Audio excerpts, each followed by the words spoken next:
Welcome back to the channel Medico Swami. After a very long break, we are back with our new video on obstetrics. Though most of the examinations are there in the month of March, so let's revise for that, let's prepare for that. अभी तक हम लोगों ने chapter 1, 2, 3 देखा है, क्या organs होते हैं, क्या उनका फंक्शनिंग होता है, क्या आर्टेरियल सप्लाई, क्या वेनस सप्लाई, प्लेसेंटा किसे कहते हैं, एमनियोटिक फ्लूइड क्या होता है, एमनियोटिक कैविटी क्या होती है, बेबी किस में बात करता है, सारी चीज़ें। अब जब हम लोग प्रीलिम्स जान चुके हैं कि क्या क्या प्री चीज़ें हैं, उसके बाद हम लोग आते हैं डायरेक्टली फीटस पर कि फीटस क्या होता है, कैसे बढ़ता है, कहाँ रहता है, कैसे उसका सर्कुलेशन होता है और कैसे उस तक सारी की सारी चीज़ें पहुँचाई जाती हैं। तो स्टार्ट करते हैं from the chapter the foetus. अगर बीच में कोई भी ऐसा क्वेश्चन होता है जिसमें आपको डिफिकल्टी है, do mention us that question in the comment section. Ovular या जर्माइनल पीरियड जो होता है वो 2 हफ्तों तक रहता है ओव्यूलेशन के बाद में। अब ओव्यूलेशन होता है 14th वीक पर, तो 14th वीक के बाद भी 14 दिन और मतलब कुल मिलाकर के 28 डेज, इसको बोलते हैं जर्माइनल पीरियड, जिसमें उसका जर्मिनेशन होता है। वो वहाँ से निकलकर एम्पुला स्टमक जंक्शन पर, जहाँ पर स्पर्म और ओवम का फ्यूजन होता है, वहाँ से निकलकर एम्पुला तक आता है। एम्ब्रियोनिक पीरियड क्या होता है? Embryonic period begins at the 3rd week following ovulation. Ovulation हुआ कब? 14th डे पर, ठीक है। 14th डे से 3 वीक्स तक, मतलब 21 डेज और and extend up to 10 week of gestation, मतलब 3 से 10 वीक्स तक हम लोग कहते हैं embryonic period. Foetal period 8th week से स्टार्ट होता है फॉलोइंग द कंसेप्शन और एंड होता है डिलीवरी पर। CRL मतलब crown rump length is taken in early weeks, later CHL is taken। CHL क्या होता है बताना, ओके। क्राउन रम्प लेंथ और क्राउन हिप लेंथ दोनों अलग अलग हैं, जो हम लोग लास्ट ईयर FMT में पढ़ चुके हैं। एज ऑफ फीटस या गेस्टेशनल एज 2 नंबर का क्वेश्चन होता है। It is the duration of pregnancy calculated from the first day of last menstrual period।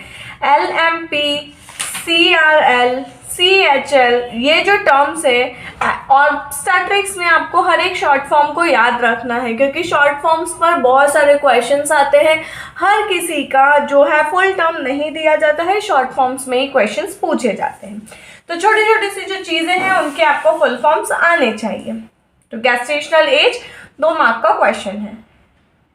First trimester में CRL को प्लस करेंगे 6.5 से, तो हमारा गेस्टेशनल एज आ जाएगा वीक्स में। फीटल सर्कुलेशन क्या होता है, प्लेसेंटल सर्कुलेशन क्या होता है, डेसिडुआ क्या है, एमनियन क्या है, कोरियन क्या है, ये सब कुछ हम लोग देखेंगे, तो वीडियो को आखिरी तक जरूर देखना। Changes of foetal circulation at birth, ये बहुत ही एक इम्पॉर्टेंट चीज़ है कि जैसे ही बेबी का बर्थ होता है उसके बाद क्या क्या चेंजेस आते हैं। सबसे पहले हम लोग देखेंगे कि डेसिडुआ क्या होता है। डेसिडुआ का मीनिंग होता है शेड ऑफ, मतलब बिखर जाना या बाहर निकल जाना। Decidua is the endometrium of the pregnant uterus. जो यूट्रस होता है, हम सबको पता है कि यूट्रस खुद को प्रिपेयर करता है प्रेगनेंसी के लिए, लेकिन अगर प्रेगनेंसी कंसीव नहीं होती है तो उसकी लाइनिंग शेड ऑफ हो जाती है along with the endometrium, mucus and blood. तो वो जो एंडोमेट्रियम होती है यूट्रस की, जो शेड होने के लिए ही बनी होती है, लेकिन क्योंकि प्रेगनेंसी को मेंटेन करना है तो वो और ज़्यादा थिक और ज़्यादा फ्रूटफुल और ज़्यादा ब्लडी होने लगती है, तो उसी को बोलते हैं डेसिडुआ। डेसिडुअल रिएक्शन 2 मार्क का क्वेश्चन है। The increase structural and secretory activity of the endometrium that is brought about in response to progesterone following implantation. सीधा सीधा कहना ये है कि जो एंडोमेट्रियम है उसमें जो इतना सारा सिक्रीटरी और एंडोमेट्रियम बहुत ज़्यादा बल्की हो जाती है, ब्लड सप्लाई बढ़ जाता है, नर्व सप्लाई बढ़ जाता है। क्यों? क्योंकि बेबी को नरिश करना है। तो ये सारे जो चेंजेस आते हैं बिफोर या फॉलोइंग इम्प्लांटेशन, उसे कहते हैं डेसिडुअल रिएक्शन। लेयर्स क्या क्या होती हैं डेसिडुआ की?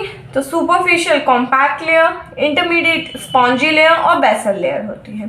इसको इतना ज़्यादा डीप में नहीं पढ़ना है, हमें जानना है कि डेसिडुआ क्या है और डेसिडुअल रिएक्शन क्या है, दैट्स इट। अब फंक्शंस क्या क्या होते हैं डेसिडुआ के? What are the functions being performed by the decidua? It provides a good nidus for implantation of the blastocyst. जो मोरुला बनता है उसका ट्रोफोब्लास्ट बनता है, उसके बाद ब्लास्टोसिस्ट बनता है, तो उसको एक बहुत ही अच्छी रहने की जगह प्रोवाइड करता है। इसीलिए इम्प्लांटेशन का दूसरा वर्ड है नाइडेशन, जो 2 मार्क का क्वेश्चन आता है। It supplies nutrition to the early stage of growing ovum by its rich source of glycogen and fat. जो ये लेयर होती है डेसिडुआ की, इसमें बहुत काफ़ी अच्छी मात्रा में ग्लाइकोजन और फैट सेल्स होते हैं, तो ये बहुत ही अच्छा न्यूट्रिशन प्रोवाइड करता है ओवम को। Deeper penetration of trophoblast is controlled by local peptides, cytokines or interkins. Decidua basalis takes part in the formation of basal plate of placenta. जो डेसिडुआ का सबसे लास्ट वाला स्टेज होता है वो प्लेसेंटा की एक लेयर बनाने में हेल्प करता है। This was about decidua. अब कॉरियन क्या होता है, कॉरियोनिक विलाई क्या होता है? इतना ज़्यादा इंपॉर्टेंट क्वेश्चन नहीं है, 2 सुपरफिशियली बता देती हूँ। कॉरियन जो है वो आउटर मोस्ट लेयर है 2 फीटल मेम्ब्रेन की। फीटस में 2 लेयर्स होती है, कॉरियन और एमनियन। पहले का अगर वीडियो नहीं देखा है तो एक बार जा करके ज़रूर देखिए, तो आपको समझ में आ जाएगा कॉरियन क्या है, एमनियन क्या है। जो एमनियोटिक कैविटी के पास में है ये है हमारा फीटस, ये पूरा भरा हुआ है एमनियोटिक फ्लूइड। ये वाली जो लेयर है वो है एमनियन, इसके बाहर वाली जो लेयर है वो है कॉरियन। ठीक है, so this was about amnion and chorion. अब बात करते हैं फीटल सर्कुलेशन की। 2 बेबी ममा के पेट में है, वहाँ पर उसके जो लंग्स है वो नॉन फंक्शनल है, लंग्स का कोई रोल नहीं है। दूसरी चीज़, बेबी ब्रेथ नहीं कर रहा है, 2 पैसिव ब्रीदिंग चालू है, तो ब्लड जो है वो प्योरीफाइड मिल रहा है, बेबी को ऑक्सीजनेटेड मिल रहा है, तो उसको वापस से ऑक्सीजनेटेड करने के लिए लंग्स तक जाने की ज़रूरत नहीं है। तो फीटल में सर्कुलेशन कैसे होता है, कैसे उसे ऑक्सीजनेटेड ब्लड मिलता है, और कैसे फीटस के जो लंग्स होते हैं वो नॉन फंक्शनल होने के बावजूद भी जैसे ही वो बर्थ लेता है तो उसके लंग्स फंक्शनल होने लग जाते हैं, ये सारी चीज़ें हम लोग जानते हैं। Circulation of blood during the foetal life by umbilical arteries and umbilical veins is called fetal circulation. Umbilical artery deoxygenated blood carry करती है, umbilical vein oxygenated blood carry करती है। ठीक है, जैसा हम लोगों ने पल्मोनरी आर्टरी और पल्मोनरी वेन में देखा था। सबसे पहले ब्लड आता है प्लेसेंटा में, अम्बाइलिकल कॉर्ड के थ्रू, अम्बाइलिकल आर्टरी और वेन में जा करके फाल्सीफॉर्म लिगामेंट जो होता है, जो बेबी को कनेक्ट करके रखता है, वहाँ तक जाता है। ऑक्सीजनेटेड ब्लड मिलता है उसे पोर्टल वैन के थ्रू, ऑक्सीजनेटेड और डीऑक्सीजनेटेड ब्लड का मिक्सचर होता है। और डक्टस वेनोसस नहीं भी आता रहे तो चलेगा, वहाँ से वो सीधा इंफीरियर वेना कैवा में चले जाता है। जैसे ही ब्लड इंफीरियर वेना कैवा में गया वो जाता है फिर राइट एट्रियम में, राइट एट्रियम से लेफ्ट एट्रियम में, फोरामेन ओवेल में। क्यों? क्योंकि डायरेक्टली वो लेफ्ट एट्रियम में नहीं जाता है, क्योंकि उसका जो लेफ्ट एट्रियम होता है वो नॉन फंक्शनल होता है। वहाँ से ब्लड लंग्स की तरफ जाता है ऑक्सीजनेशन के लिए, क्योंकि यहाँ पर ब्लड ऑलरेडी ऑक्सीजनेटेड है, इसलिए उसको वापस से लेफ्ट एट्रियम में जा कर के लंग्स में जाने की ज़रूरत नहीं है। फोरामेन ओवेल से जाकर के वो सीधा राइट वेंट्रिकल में जाता है। और जैसा कि हम सब लोगों को पता है कि राइट वेंट्रिकल से ब्लड पूरा एओर्टा के थ्रू पूरी बॉडी में जाता है। राइट वेंट्रिकल में गया, पल्मोनरी ट्रंक में गया, थोड़ा बहुत जो बचा था वो लंग्स में गया, descending aorta, left ventricle, ascending aorta के through arch of aorta, descending aorta, thoracic aorta, abdominal aorta, common iliac artery, umbilicus artery, umbilicus umbilical cord, और फिर वापस से प्लेसेंटा पर आ गया डीऑक्सीजनेटेड ब्लड। जैसे ही प्लेसेंटा पर डीऑक्सीजनेटेड ब्लड आया वो वापस मम्मा के पास में चले गया, मम्मा ने वापस से ऑक्सीजनेटेड ब्लड भेजा, और यही की यही साइकिल कंटिन्यू होते रही। आई होप आप लोगों को समझ में आया होगा। अगर नहीं समझ में आया होगा तो सीधा सीधा यही है, प्लेसेंटा से ब्लड आया, पोर्टल वैन के थ्रू ऊपर गया। क्यों? क्योंकि प्लेसेंटा कहाँ कनेक्ट होती है, वहाँ से थोड़ी सी समझने की कोशिश करना। पोर्टल वैन के थ्रू आया, इंफीरियर वेना कैवा में गया, इंफीरियर वेना कैवा से राइट एट्रियम में गया, राइट वेंट्रिकल में गया, वहाँ से वो थोड़ा अमाउंट लंग्स में गया, बाकी का बचा हुआ अमाउंट जो है वो लेफ्ट वेंट्रिकल में आया, लेफ्ट वेंट्रिकल के थ्रू एओर्टा में गया और descending aorta thoracic abdominal aorta के थ्रू पूरी बॉडी में सर्कुलेट हो गया। 5 से 10 नंबर का क्वेश्चन है changes of foetal circulation at birth. जैसे ही बेबी का बर्थ होता है उसकी जो सर्कुलेशन होता है, जो सर्कुलेटरी पाथवे होता है, उसमें काफ़ी सारे चेंजेस आते हैं। जो अम्बालिकल आर्टरीज होती हैं उनका फंक्शनल क्लोजर, मतलब उनकी functioning at the time of birth, as the baby takes birth he cries, his lungs become functional, at the same time umbilical artery का जो फंक्शन है वो बंद हो जाता है उसी टाइम। और एनाटॉमिकल क्लोजर मतलब उसका जो पाथवे था वो बंद होता है करीबन 2 से 3 महीनों के अंदर अंदर।